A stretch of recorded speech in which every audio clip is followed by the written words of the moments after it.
Hello everyone and welcome back to my studio, the Pottery Corner, down on the south coast of England near Chichester. And today we're going to be glazing the bird bath which we have made in the two other tutorials in the bird bath series. So if you're joining us on number 3, do have a look at how to make the actual leaf and then how to make the pinch pot birds that are decorating this, this piece. So today we're going to do the glazing. It's been a little while. My regular viewers will know it's been ages and ages since this piece came out of the bisque firing, and I just haven't had time to do it. So today is the day we get it done. This piece is actually a commission piece that's been purchased already, so the person who has bought it is waiting very patiently for it. However, it is winter in England at the moment, so doubtless they'll put it out in the spring, but they'll have it well before then, so that's fine. I have, as I say, bisque fired this, and when it came out of the bisque firing, there was a very slight crack on that section there where you can see that there is some white substance. And what I've done is I have mended that with a product called Magic Mend. And this comes in a little pot and it's called High Fire Mender from Aztec. I'll pop that, I hope you can see that. I will put a little wording on just so that you can see it. Now I've had this for some time. I've mixed it with my white clay body. So it's like a sort of like a guar gum type substance. And then I've just mixed it with my white clay body slip as per the instructions. What I should have, of course, is 2 pots. One done with the white clay body slip and one done with the craft crank body slip, but frankly I don't have any, so I've just magic mended it, the crack with the white clay body. It won't matter when it's glazed, it won't notice, especially as it's in a very inconspicuous part of the make, so I'm not worried about it. But rather than leaving it as a crack, I've just filled it like almost like doing polyfilling a wall. And it's quite useful. So if you haven't heard of that before, it's quite a good product. I use it infrequently, luckily for me, not very much, tends to crack. But if it does, it's quite a useful product to have in your arsenal of things that you can use to repair something, especially on a big piece like this that you don't really want to have to remake. Okay, so the first thing I'm going to do is just run through the equipment that I've got out ready to do this particular glazing piece. So this is the base of the bird bath, which we've looked at before on kiln openings. So I've just done a textured slab and then glazed it with Amaco's blue rutile. I really like blue rutile. It's a really good Amaco glaze and we use it a lot in the studio. And that is just basically a conical shaped base just with a top on it, just so that the bird bath is lifted off of the ground. So that's the base. So I have some Hakey brushes. I have my glaze, obviously. This is the glaze tile for my glaze. I have my glaze brushes. I'm going to talk about brushes in a minute. I also have a henna bottle. So this is a plastic henna bottle, which I have just put some glaze into. And again, you'll see why later on. I have a pot of henna bottles and also the slip trailers, which actually, to be honest, I don't use as much because they're a devil to wash. And the henna bottles work just as well and they're much easier to clean. So in this little pot here, I just keep all of the different gauge ends depending on what I'm using it for. I also have a very useful funnel.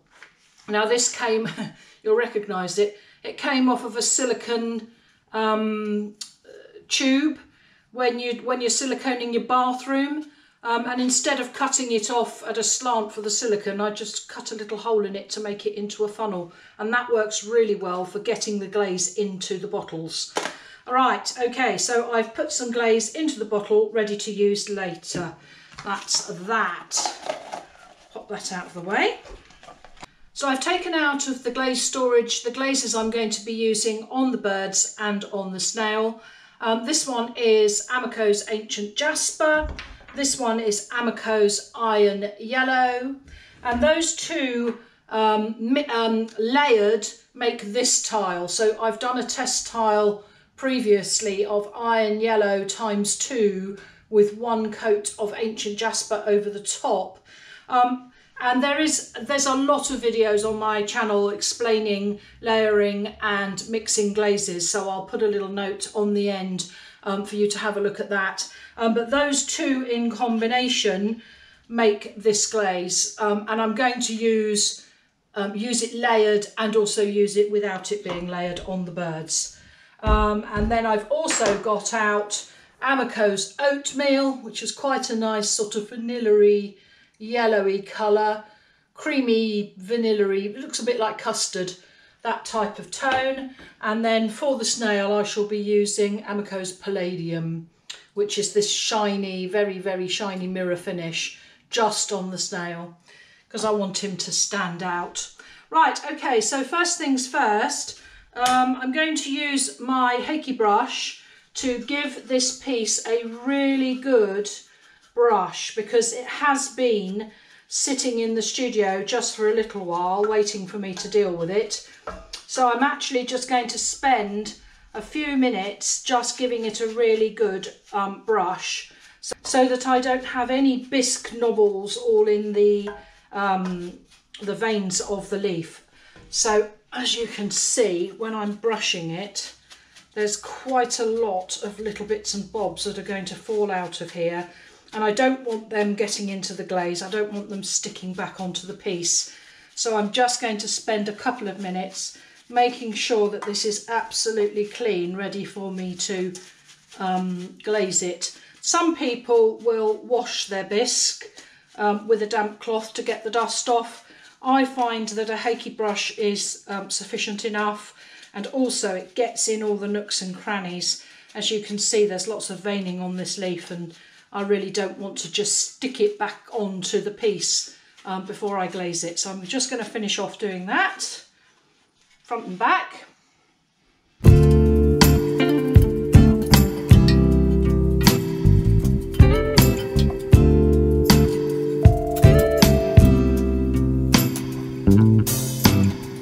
Okay, so I'm happy that that is now dust free and bit free, and I've just made sure that there aren't any hairs from the brush still remaining on the piece. Now, I'm not very good at remembering to put on an apron because I don't tend to wear one, but as blue rutile is this wonderful red colour, as I'm sure you all know, it really does stain. So you'd be wise to find yourself an apron or an old shirt or something if you are glazing. It does come out in the wash, but I wouldn't trust the dark red colour of some of these glaze pigments to come out. So do make sure that you're covering your clothes. Right, so I'm going to use a brush. Now, as I was saying earlier, I have a very large pot of glazed brushes, and the students use these regularly. In the old days, I would used to use one of these big camel mop brushes, what I'd call a mop brush, which is a nice big brush that will hold lots of glaze. But more recently, I have found fan brushes, okay? So these fan brushes, you can buy them from a pottery supplier, but you'll be spending 5 times as much as you need to. These are makeup brushes from the pound shop, or the dollar store, as you would call it in America. So I just buy them. I buy sort of 5 or so at a time. In fact, my husband knows I'm completely addicted to buying fan brushes. Can't go in the pound shop without buying at least 3 or 4 fan brushes, just in case they go out of stock. Those of you who glaze regularly will be with me on that one. So I'm going to take a fan brush. And then what I'm going to do is I want to achieve, I'll just grab the leaf.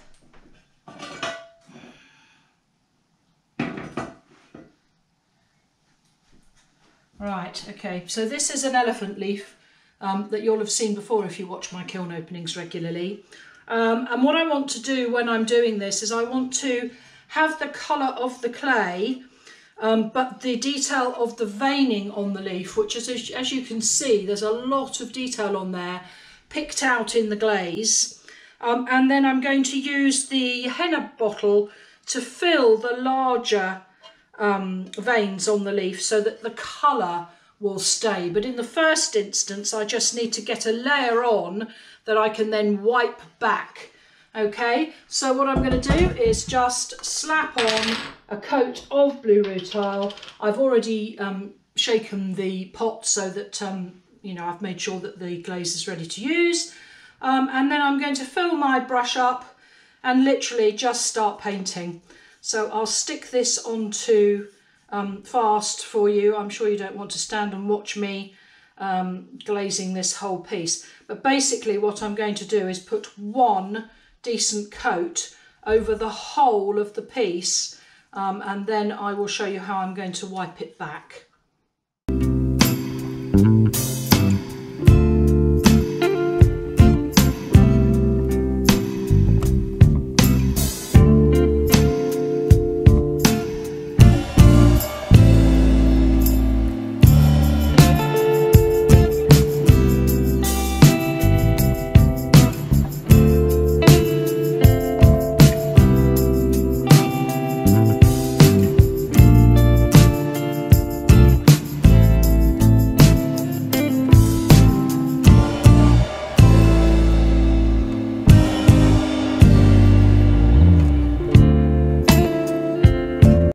So that's one coat of blue rutile done. I'm just going to pop the glaze out of the way.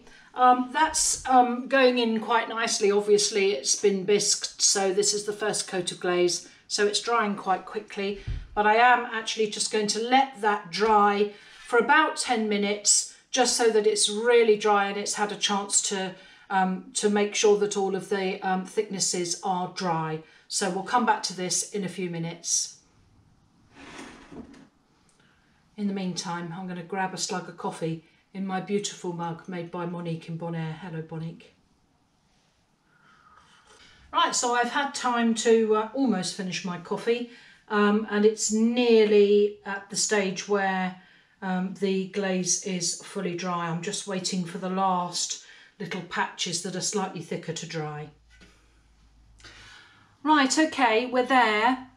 It's just about dry. So I've just put one reasonable coat of blue rutile across the whole of the top of the leaf, which I'm now going to wipe back. So I'm going to show you how I'm going to do that. So I've just got myself some pots of water and varying degrees of ratty old sponge, because don't use your throwing sponges for this job. The clay will just shred it to pieces, as you can see. This one's well on its way to being fairly shredded.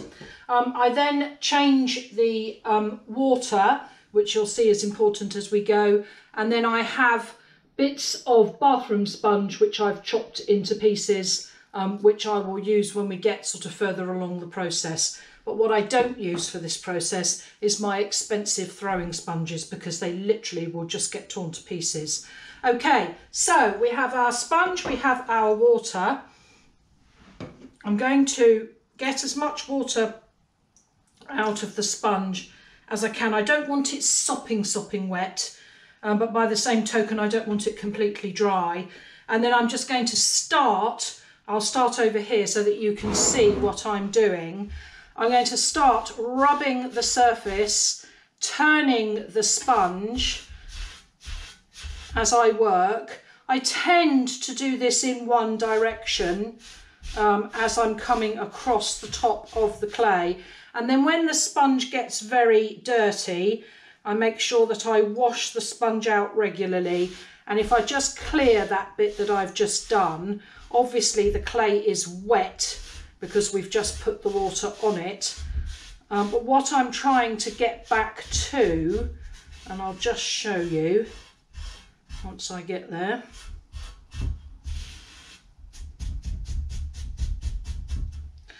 I want to get back to the clay. So I've taken off almost all of the glaze on that section, and all the glaze is left in is the veining.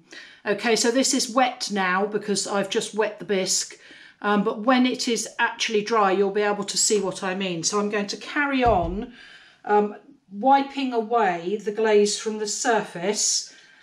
I'm not obviously trying to get it out of the veins, which is where I want it to stay, but I do want to get it off of the whole surface of the leaf. And this does take a little bit of time. So again, I'm going to fast forward through this bit so that you're not watching me rubbing forever on this leaf.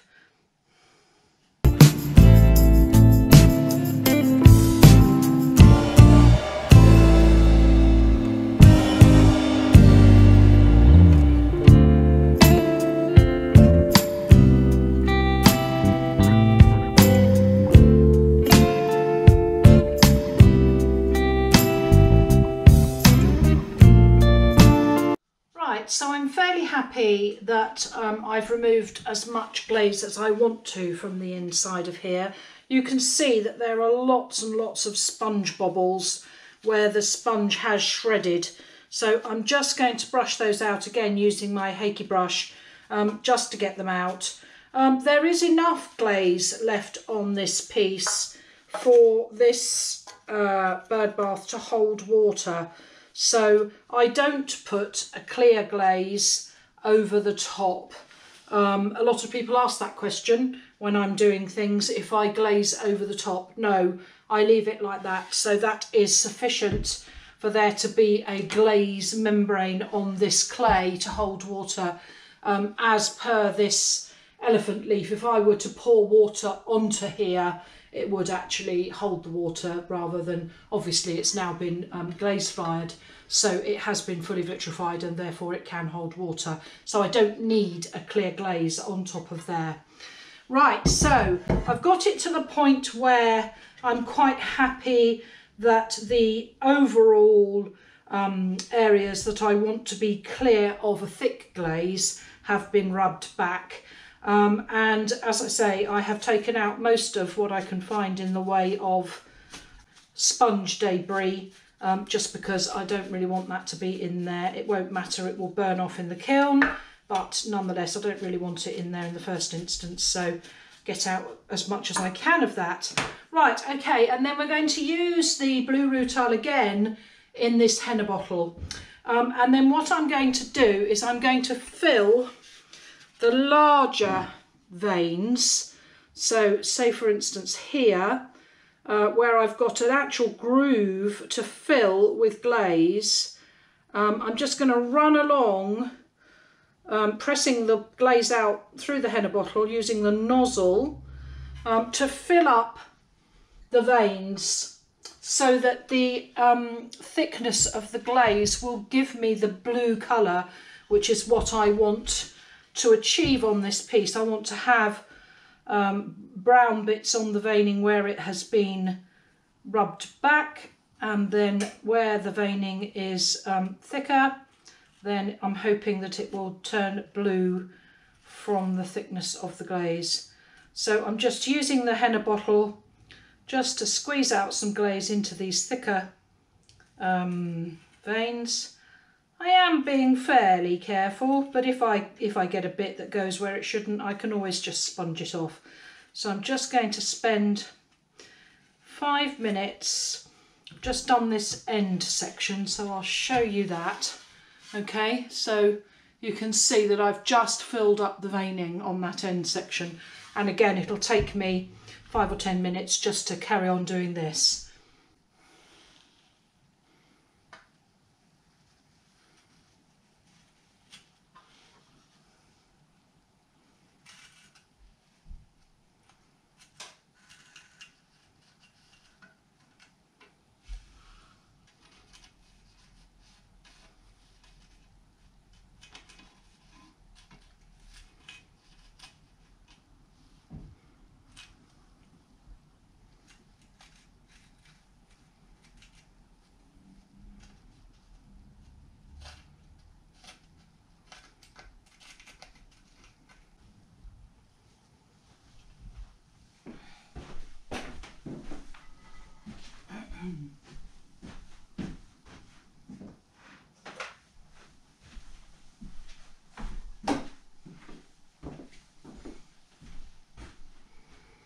If your henna bottle clogs up, I keep a pin in the rubber of a pencil, so you just pop the pin into the end of your henna bottle and that will release that and you can carry on.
of colour on those very large veins down the central section of the leaf to make sure that that actually does turn blue.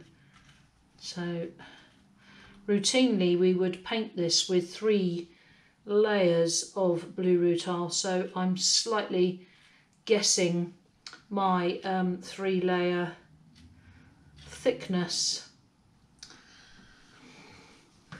but I'm pretty happy that that has had enough glaze. I'm not going to tilt it too much because obviously the glaze is still fluid in those veins, but I'm happy that that is now done, and we'll get on and do the birds whilst that's drying.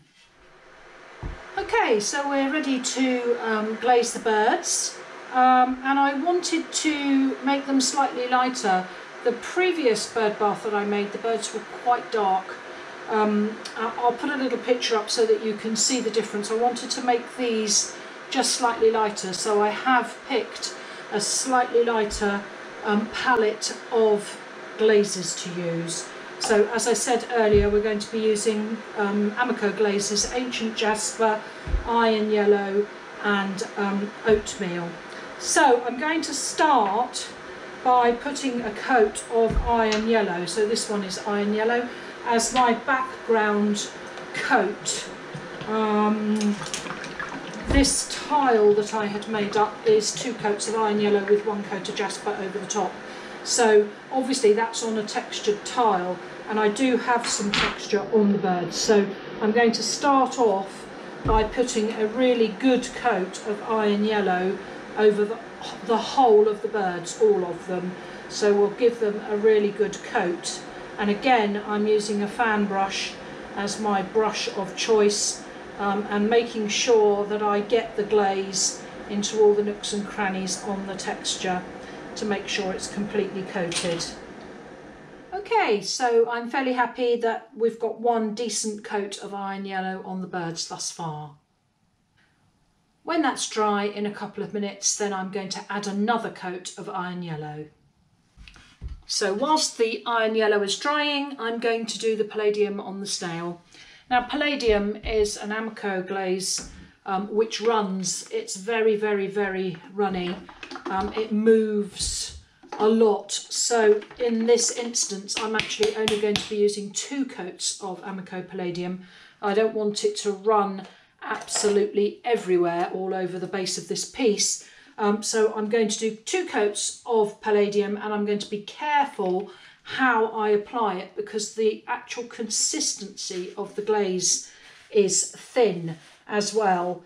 Some of the Amaco glazes are thick, like Iron Yellow is quite, you know, it's thicker than double cream. It's almost a sort of a yogurt consistency, whereas the glaze on Palladium is it's thin. It's much thinner, and when you apply it, it will run. So be careful when you're using it. So I'm just going to put 2 coats of Palladium on the snail. On my last bird bath, when I did the bird bath video, somebody commented that actually Palladium isn't food safe. Well, we know it's not food safe, and it may be dangerous to aquatic animals. Well, obviously this is a bird bath rather than somewhere that fish are going to live, but if you were making one to make it you know, a fountain or whatever usable for fish, I would avoid using the Palladium, but it won't hurt the birds in this small amount that I'm using here. So if you were going to be using it for fish, I probably would not use Palladium. Okay, so the 2 coats are on the snail. I haven't taken it too low down the sides because I know that it will flow down there anyway, so I've saved myself a job. Now the coats on the birds are just about dry, so I am going to add some Ancient Jasper, but I'm not going to put it over all of the birds. I want to sort of just leave some of the Iron Yellow showing through, and also try and get this sort of tone on the texturing that's on the tail and on the wings. So I'm going to be a little bit more careful about applying the jasper, just so that I'm not putting it right the way over the whole bird. So I'm just going to apply a little bit. And again, ancient jasper is a very moving glaze. It will move a lot, so a little bit goes quite a long way with jasper. So again, I'm just being a little bit careful about how I apply it. The wings and the tail section have the texture, so I'm just going to make sure that those are painted.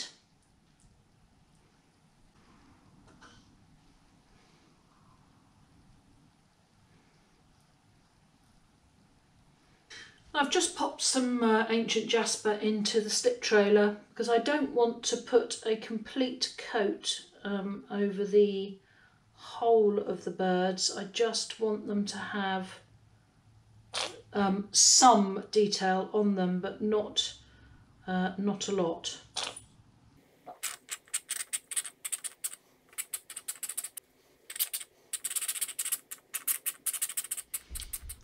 Right, so I've kind of paint splattered, if you like, a la Jackson Pollock, the ancient jasper on the birds, because I don't want it to be a flat colour. I want to give it a bit of life, because obviously they're birds. I want to try and recreate the texture of a bird's feathers. So I've just basically just given those a bit of a paint splatter with the jasper, because the jasper will move into the iron yellow and then they won't be too dark. I've purposefully left their faces fairly light, and in a moment I'm just going to pop a spot of palladium onto the beaks and onto the eyes, just to give them a little bit of definition. So I'm going to do that, and then I will have just a little bit of a tidy. I'm actually not too bothered that some of the jasper has splattered. I think actually that might be quite nice, so I'll decide what I'm going to do about that in a minute, and I'll come back to you when we finish doing that particular detail. So I've popped a bit of palladium on the beaks and on the eyes, and I think just because I'd like a little bit more definition, I am going to use a little bit of Amaco's oatmeal in a henna bottle again, and I'm just going to dot it over the sections that I've painted on the birds. It doesn't really matter how it goes on, it's really only there just to give the glaze a little bit more interest, and it will merge with the jasper and the iron yellow to create another colour within the glaze. So as I said earlier, because these are birds, I do want them to look as realistic as I can get them. So I'm just going to dot a little bit of oatmeal over the birds, just so that it can mingle with the other glazes that are there. And that should give us a nice contrast on the birds themselves. And then, when I've done that, just get a little bit more on the tails. I could play for hours, I don't know about you. I'm just going to have a little check over the leaf section, just to make sure that there aren't any drips that I don't really want there. As I said earlier, I don't really mind some of the jasper being spotted on, but I don't want great big spots of it everywhere, so I'm just gently going to take off what I don't want around the birds, bearing in mind that they are still just a little bit wet. And then when I've done that, I'm going to turn the whole thing over onto some foam, so that I'm being very careful of the birds, because I don't obviously want to snap them off at this stage. And then on the base of this piece, I'm going to put 3 coats of Amaco blue rutile, and then on the very base section where it's going to sit on the base, this section I'm going to leave unglazed so that it can stand in the kiln without being on a stilt. And then I'm going to pop it into the kiln and glaze fire it at 1230 degrees centigrade. And we'll come back once that's been done over the next few days, and I'll show you how it's come out. So it's a few days later and the kiln's been fired, and I've taken the piece out of the glazed firing, and I thought that we would just have a little critique of it to show you the finished piece. So up close and personal, here is the finished piece. As you can see, the birds are not as dark as the birds on the previous leaf that I did. The Magic Mend has worked well on this tiny crack that we did at the beginning with the Magic Mend. And actually overall I'm very pleased with the colour of the bird bath itself. The veining has come out very nicely with colour on it, and the birds look quite cheeky, and the little snail shows up. So all in all, rather happy with that, and I know that the couple that have bought it will be happy with it. And it just sits lightly on the stand, on the conical shaped stand. So there it is in its finished glory. Before I sign off today, I've had a couple of messages from people who've already done this project, so they're way ahead of me.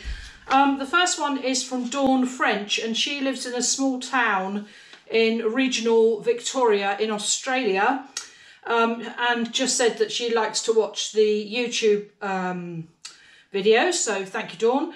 And she said that the presentations are clear, precise and easy to follow. So that's good. That's good for me to know that I'm doing a reasonable job. So this is Dawn's rhubarb leaf. It's actually really beautiful. Look at that.